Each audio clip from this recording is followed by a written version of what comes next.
welcome to another Voices of Change. I'm very excited to have Dr. Kerry Howells join with us. Kerry is a social change agent who is passionate about working with individuals and organizations to discover the role of gratitude in bringing about flourishing relationships, a respectful workplace culture, and ultimately a more peaceful world. She achieves this through writing, coaching, consulting, working with schools and organizations, and very importantly, book clubs. With 25 years of experience in academic research, she's helped countless leaders, educators, parents, coaches, and others to discover and practice deep gratitude. Very importantly, Dr. Howells has written a number of books, with the most recent being the multi-award-winning Untangling You, How Can I Be Grateful When I Feel So Resentful? Dr. Kerry Howells, it's amazing to have you here, and I'm very excited to have a conversation with you. Yes, I'm very excited too, Michael. Thank you for the invitation.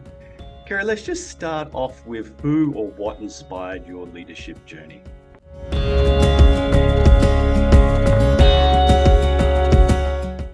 There's been so many sources of inspiration, but I think my students have been my biggest source of inspiration for my leadership journey in education. So I started this many, many decades ago, and my students weren't learning as well as they could be. They weren't nearly as engaged, given that they had so much that I thought they could be grateful for. I just suggested, why don't you try gratitude? And to cut a really long story short, they just grabbed onto that as a means through which they could practice being more engaged through recognizing what they've received in their lives and how they could give back.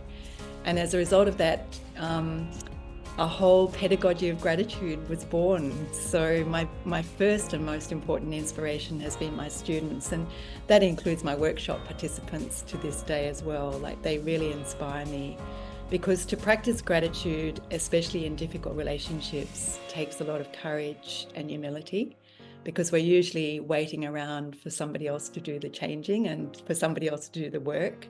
So because I position this as the interplay between gratitude and resentment, especially for leaders, I can see that there's great value I can see that there's great courage that they take to actually take this on and go, yeah, okay, I'm going to I'm sick of waiting around. I'm going to do the changing myself. So that really inspires me. Yeah, fantastic. And students as teachers is always the most powerful and most joyful thing that we have in the educational world. So, Dr. Kerry, what about another defining moment in your leadership journey where you felt like you've made a really significant difference? Because I'm a thought leader, I feel like I've made a really significant difference in bringing this pedagogy, this gratitude approach for teachers and leaders into all fields of education. So, and I'm the first to have written books on the role of gratitude in the way teachers and leaders hold themselves. And then if I can just have one more defining moment, and you can choose, but I'm really particularly interested in the multicultural aspect of gratitude and the cross-cultural dimensions of this. And wherever we're leading, I think we need to really consider those aspects. And one of the most moving moments for me was being invited to be a visiting scholar in Pretoria in South Africa many years ago. And I worked with a Zulu scholar called Busi, and we did some really, I think, life-changing work for his community in looking at how gratitude could really revive the culture of Ubuntu in his culture, how gratitude could really be brought into schools to help revive that principle, because it had been lost through colonization and all of those sorts of things. So that was also a really important moment for me.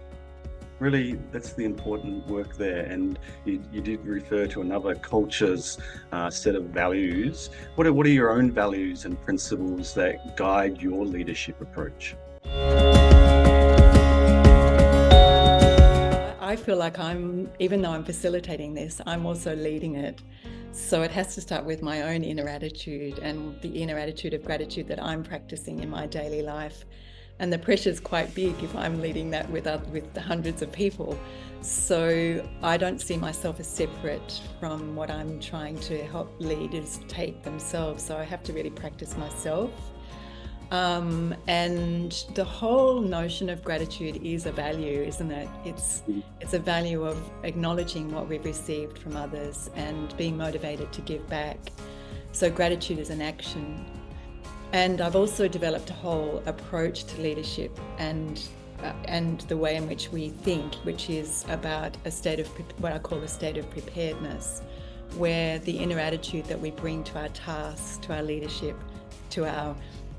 to walking into the office or the school classroom or the school every day, we have a choice about the inner attitude that we're bringing. And I really believe that if that choice is centered on gratitude every day, especially as leaders, as a non-negotiable, and starting from when they wake up in the morning to when they get into the school or into the organization, I think that has a really big impact. And then, of course, resentment being another, being a big stealer of our gratitude. It robs our gratitude. So keeping an awareness of where we have resentment towards others and the everyday kinds of resentments, not the more traumatic kinds. But being aware of the impact that has on leadership is really, really important. Yeah, and in your book Untangling you delve a lot deeper into those two opposing, I guess, facets of gratitude there. Yeah, and so what role do you see gratitude playing in the relational aspects of sort of leadership and leadership development? Well, gratitude is highly relational. I don't really think that it's very useful for us to just limit gratitude to us feeling really grateful to be alive or grateful for the sun rising. They're all really, they're wonderful things to really sustain us when our cup is empty, and that's a beginning of gratitude, but it's not gratitude for me until it's put into action. So acknowledging what we receive from another in our organization, in our school, for example, and then choosing an action that can demonstrate that is where deep gratitude begins. And there's a French word for gratitude, which is reconnaissance. And reconnaissance in the French language means recognizing the value in another person. And I really believe that unless we really, as leaders, can show gratitude in a way that's really meaningful to the other person, and I don't think people can really flourish in an organization unless they really feel that in an authentic way. So I think the art to leadership is really learning how to do that authentically to yourself, and culturally, cross-culturally, with a lot of cross-cultural awareness and contextual awareness, and learning how to do that. So I don't think people can flourish and have a sense of belonging, which is really, really important in organizations, in schools, without leadership really finding a way to do that. And there are what I call captains of gratitude in every school, in every organization. They just do it naturally, and we can learn a lot from those people.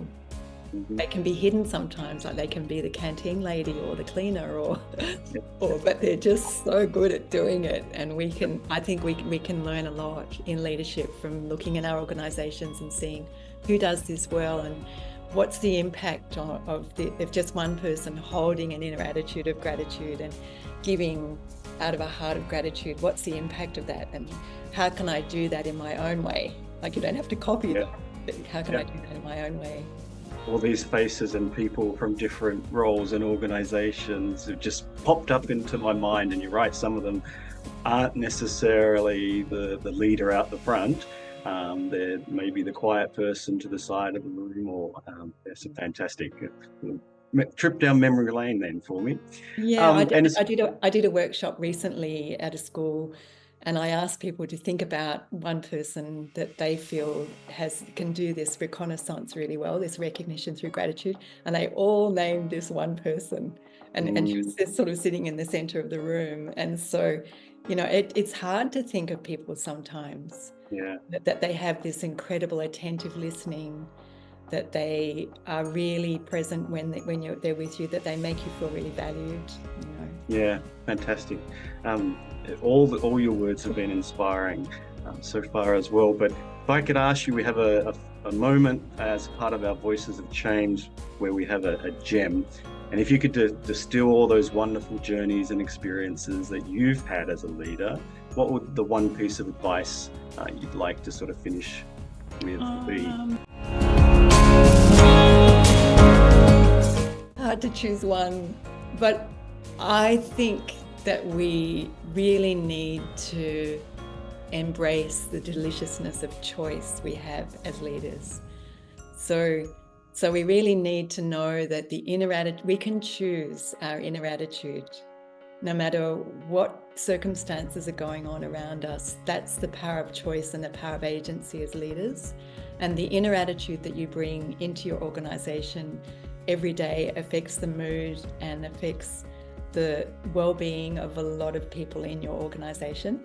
And some leaders might find that really overwhelming, but I just find that awesome, that very notion that how I hold myself in my inner self is going to have a really big impact on those around me. And if we can really find gratitude as a way to lead from within, that's awesome. Dr. Kerry Howells, I'm certainly very, very grateful for your wise words of wisdom. It's been an honor and a pleasure, and I'm ready for whatever's next in this world. Thank you very much for joining us. Pleasure. Thank you for the lovely questions.